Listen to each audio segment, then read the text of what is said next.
Hello दोस्तों, स्वागत है आपका हमारे चैनल लैंड ऑफ वीडियोस में। तो आज हम डिस्कस करेंगे intrinsic semiconductor and extrinsic semiconductor. अगर हमारा वीडियो अच्छा लगे तो लाइक कीजिए, शेयर कीजिए और सब्सक्राइब कीजिए। तो शुरू करते हैं इंट्रिंसिक सेमीकंडक्टर से।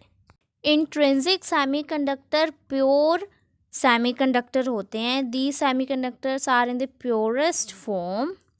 The intrinsic semiconductor have little conductivity, मतलब कि इंट्रिंसिक सेमीकंडक्टर बहुत ही कम कंडक्ट करता है।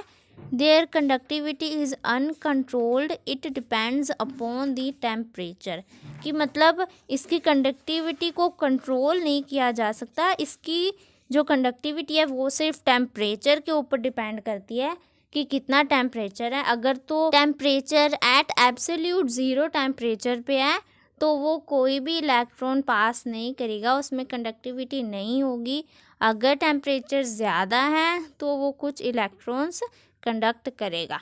अगर हम इसका एनर्जी बैंड फिनोमिना देखें तो इसमें दिखाता है कि जो सबसे पहले वैलेंस बैंड है वो कम्प्लीटली फिल्ड होता है इलेक्ट्रॉन से, और जो कंडक्शन बैंड है वो कम्प्लीटली एम्प्टी होता है एट एब्सोल्यूट ज़ीरो टेम्परेचर पे। अगर हम उसको टेम्परेचर उसका बढ़ा दें, उसको हम ज़्यादा एनर्जी प्रोवाइड करें, तो उनमें से कुछ इलेक्ट्रॉन्स होंगे जो वैलेंस बैंड में से कंडक्शन बैंड में चले जाएंगे। आप डायग्राम में भी देख सकते हैं कि कैसे इलेक्ट्रॉन्स वैलेंस बैंड में से कंडक्शन बैंड में चले गए हैं। और जब इलेक्ट्रॉन्स वैलेंस बैंड में से निकले हैं तो वो अपने पीछे एक होल छोड़ गए हैं जहाँ से कि वो आए थे। जैसे वैलेंस बैंड में अगर कोई इलेक्ट्रॉन है और वो वहाँ से ऊपर कंडक्शन बैंड में चला गया है, तो जिस जगह पे वो था वहाँ एक होल छोड़ देते हैं। तो इसीलिए हम कहते हैं कि इंट्रिंसिक सेमीकंडक्टर बहुत ही कम कंडक्ट करता है, क्योंकि जब हम उसको ज़्यादा हीट प्रोवाइड करते हैं तभी वो उसमें से कुछ इलेक्ट्रॉन्स कंडक्शन बैंड में जा पाते हैं, कंडक्ट होते हैं, लेकिन वो एट एब्सोल्यूट ज़ीरो टेम्परेचर पे कुछ भी कंडक्ट नहीं कर सकता। तो अब हम एक्सट्रिंसिक सेमीकंडक्टर के बारे में पढ़ेंगे। एक्सट्रिंसिक सेमीकंडक्टर वो सेमीकंडक्टर होते हैं कि जब हम किसी सेमीकंडक्टर में कोई इम्प्यूरिटी ऐड करते हैं तो उसके बाद जो वो सेमीकंडक्टर बन जाता है उसको एक्सट्रिंसिक सेमीकंडक्टर कहते हैं। कि when we add a certain amount of impurity in intrinsic semiconductor it becomes extrinsic semiconductor. By adding impurity, the conductivity of semiconductor increases as well as it becomes controllable. The conductivity will depend upon the amount of doping. कि मतलब जब हम कोई impurity extrinsic semiconductor में add करते हैं तो उसकी जो कंडक्ट करने की कैपेसिटी है वो ज़्यादा बढ़ जाती है उस इम्प्योरिटी को ऐड करने से, और वो कंट्रोलेबल होती है।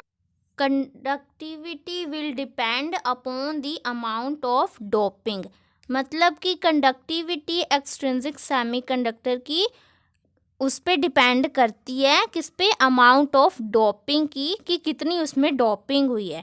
Doping means the process of an impurity added to a semiconductor, कि कितनी उसमें इम्प्योरिटी ऐड की गई है। एक्सट्रिंसिक सेमीकंडक्टर टू टाइप्स के होते हैं, एन टाइप सेमीकंडक्टर और P type semiconductor. N type semiconductor को हम डोनर टाइप सेमीकंडक्टर्स भी बोल सकते हैं और पी टाइप सेमीकंडक्टर को एक्सेप्टर टाइप सेमीकंडक्टर्स भी बोल सकते हैं। तो अब शुरू करते हैं एन टाइप सेमीकंडक्टर से। ये कहता है कि when A small amount of pentavalent impurity is added to a pure semiconductor providing a large number of free electrons in it. Pentavalent means 5. Pentavalent impurity जब हम उसमें ऐड करते हैं वो भी फ्री इलेक्ट्रॉन्स के द्वारा, तो जो वो बनता है वो एन टाइप सेमीकंडक्टर होता है।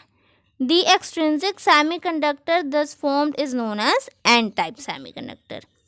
जो इस तरह की इम्प्योरिटीज़ n-type सेमीकंडक्टर्स बनाती हैं उन्हें डोनर इम्प्योरिटीज़ कहते हैं, क्योंकि इनमें से हर एक एटम एक फ्री इलेक्ट्रॉन डोनेट करता है सेमीकंडक्टर क्रिस्टल बनाने के लिए। तो अब हम एक डायग्राम समझेंगे जिसमें आप देख सकते हैं कि एक सिलिकॉन है और एक आर्सेनिक है। सिलिकॉन का लास्ट में जो वैलेंस शेल में होते हैं वो 4 होते हैं और जो आर्सेनिक का होता है वो 5 होते हैं। तो आप देख सकते हैं कि सिलिकॉन को अपने 4 इलेक्ट्रॉन्स पूरी तरह मिल चुके हैं, उसके ऊपर भी है, नीचे भी है और लेफ्ट राइट भी है। और जो आर्सेनिक है उसका लास्ट में 5 आता है, तो 4 तो उसको मिल गए हैं, लेकिन जो 5th है उसके लिए उसको जगह नहीं मिली है, तो फिर वो क्रिस्टल के बाहर ही फ्रीली इलेक्ट्रॉन है जो वो मूव कर सकता है। अब जो वो क्रिस्टल के बाहर इलेक्ट्रॉन मूव कर रहा है वो एक टाइप की इम्प्योरिटी है जिसे हम पेंटावेलेंट इम्प्योरिटी बोल सकते हैं। तो अब हम पी टाइप सेमीकंडक्टर पढ़ते हैं जिसे हम एक्सेप्टर टाइप सेमीकंडक्टर्स भी कहते हैं। In P type semiconductor a large number of holes are created by the trivalent impurity.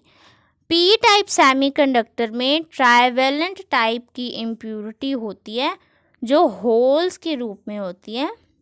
A P type semiconductor has more holes than electrons, कि मतलब पी टाइप सेमीकंडक्टर में इलेक्ट्रॉन्स के मुकाबले holes ज़्यादा होते हैं, होल्स की अमाउंट इसमें ज़्यादा होती है। An extrinsic semiconductor which has been doped with electron acceptor atoms is called p-type semiconductor, कि मतलब जो एक्सट्रिंसिक सेमीकंडक्टर कितने सारे इलेक्ट्रॉन्स के द्वारा डॉप्ड होते हैं।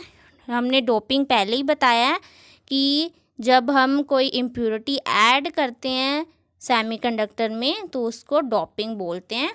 तो जो एक्सट्रिंसिक सेमीकंडक्टर इलेक्ट्रॉन्स के द्वारा डॉप्ड होते हैं उन्हें हम एक्सेप्टर टाइप सेमीकंडक्टर्स भी बोल सकते हैं, क्योंकि जो पी टाइप सेमीकंडक्टर में मेजॉरिटी ऑफ चार्ज कैरियर्स होते हैं, एन टाइप में नेगेटिव चार्जेस होते हैं और पी टाइप में पॉजिटिव चार्ज कैरियर्स होते हैं। इसलिए क्रिस्टल जो है वो हमारा बहुत सारे पॉजिटिव होल्स के द्वारा बनता है। अब हम इसका एक डायग्राम करेंगे जैसा कि आप देख सकते हैं। इसमें सिलिकॉन और एल्युमिनियम से एक क्रिस्टल बना है।